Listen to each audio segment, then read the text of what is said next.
Hello, this is Troy. Due to popular request, I'm doing a tips and tricks to building the Nanocoasters video.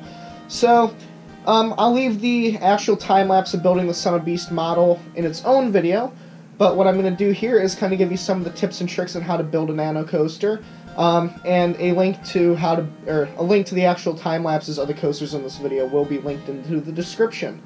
But, so the first thing you're going to want to do is wash your hands with some sort of degreasing soap like Dawn. The main part is you just don't want to get the greases of your hands all over everything because it can decolor the metal if it's like the solid color ones, which most of them are painted now so you don't have to worry about the fingerprints in the metal. But the more the less is getting it on your base, because once you get this protective coating off, your fingerprints will get all over it and then it'll look all nasty. So the first thing you want to do is wash your hands with Dawn. Now that my hands are completely washed, your next step is to take everything completely off of this. I prefer to leave the bottom on because it kind of protects the bottom a little bit more. It's entirely up to you. I know some people take this off and they'll put matting down on the bottom so protect the tabs and whatnot. Again, that's all your personal preference. I just leave it like this and fold the tabs over with my current ones. Sometimes I'll take it off depending. It just depends on my attitude that day of filming. But the next step is going to want to be to take this off. So as you notice, this time I did leave the bottom on. It just seems to be a bit of a pain to get off. There's no really defining edges to be able to take it off. So for this one, I'll just leave the bottom on. Again, you don't never see the bottom, so it's no big deal. Now the next thing, this is the main part that I'm making this video, is how do you get the pieces out of the metal? So I'll go into that. I'll get my setup set up so you can see my methods of taking it out. So when it comes to getting these pieces out of the metal, I used to use an X-Acto knife and a cutting board. But you'll notice, even if you do it if I do it sharply, it will cut through fairly easily. You just have to be careful to not cut yourself on either the knife or the metal, and it can come out pretty clean if you're being careful. Losing the knife here. Or the other method that Coaster Dynamics sends with the kit is to use nail clippers. Now, the question I always get is, well, the nail clippers don't really work. Well, it takes a little bit of finagling, but you can, if you bring them in from the side that you want to, or from the opposite side that you want to cut close, you can get it fairly easily. But you just have to, again, be careful they don't cut the wrong thing. Now you can just do this for all of them. Let me get that. Can't reach. Now this way is a bit trickier, but if done right, it comes out really clean.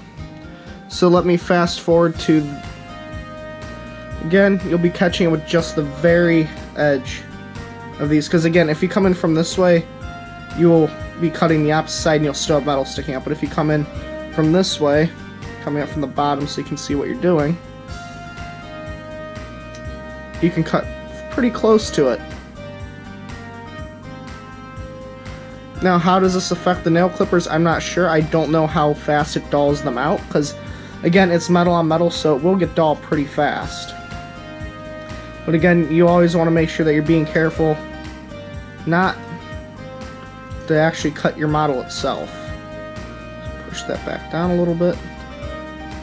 Cut.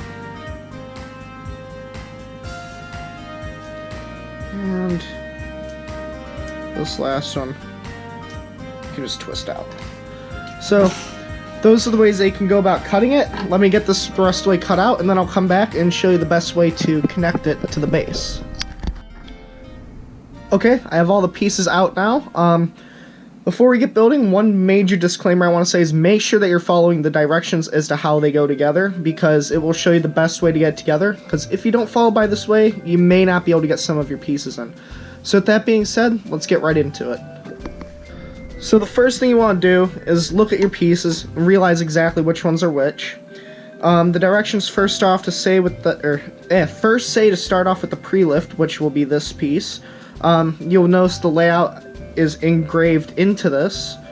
So what you want to do is you want to figure out exactly how your piece starts. The station will be here, so that means this part will line up this way. And a lot of people ask me, how do you bend it into place? Well, what I do is I just